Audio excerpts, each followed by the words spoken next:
In the rugged north of Europe, where fjords cut deep into the land and the midnight sun lights the summer sky, lies a country that today ranks among the very best places to live on Earth, Norway. But this wasn't always the case. Just over a century ago, Norway was one of the poorer nations of Europe, with much of its population living in rural fishing villages and farming communities, and many seeking a better life abroad. The transformation of this Nordic nation is a story of resilience, vision, and a series of pivotal choices made by both its people and its leaders. At the dawn of the 20th century, Norway was in the process of defining itself. In 1905, it peacefully dissolved its union with Sweden after nearly a century of shared monarchy. That moment of independence was a turning point, not through war, but through diplomacy, setting a tone for Norway's political culture, a preference for consensus over conflict.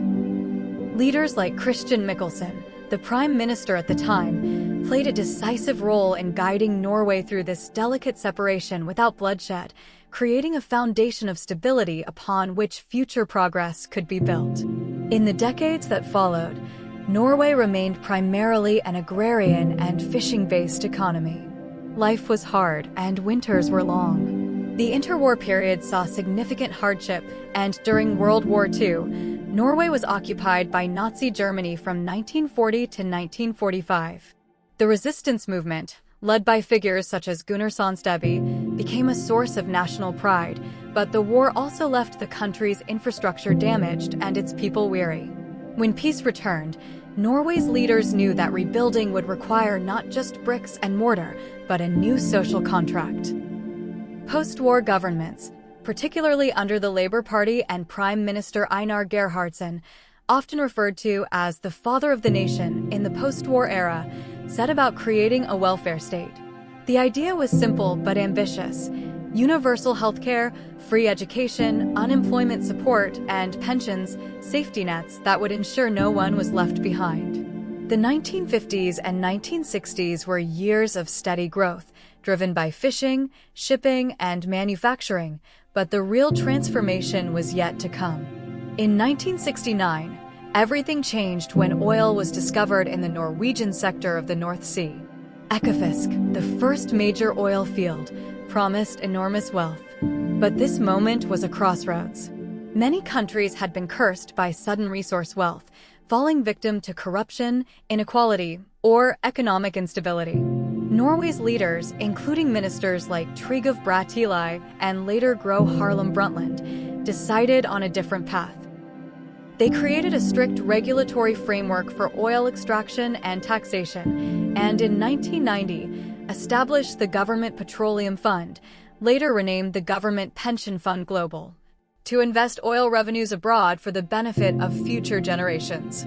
Today, this fund is the largest sovereign wealth fund in the world, worth over $1 trillion, and it acts as a financial backbone for Norway's welfare state. Yet money alone does not make a nation the best place to live.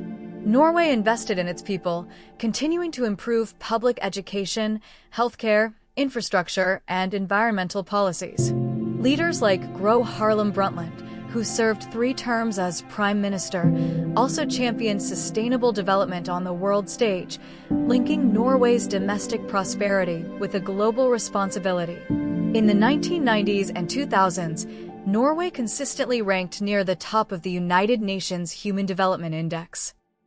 Income inequality remained low compared to most developed nations, thanks to progressive taxation and strong labor unions. The cultural values of egalitarianism, trust, and transparency shaped both politics and daily life. But there were also moments of tragedy that tested the nation's spirit. On July 22, 2011, Norway suffered its deadliest attack since World War II, when a far-right extremist killed 77 people, many of them teenagers, at a youth camp on the island of Utøya. The country was shaken to its core, but the response from Prime Minister Jens Stoltenberg was one of unity, openness, and resilience.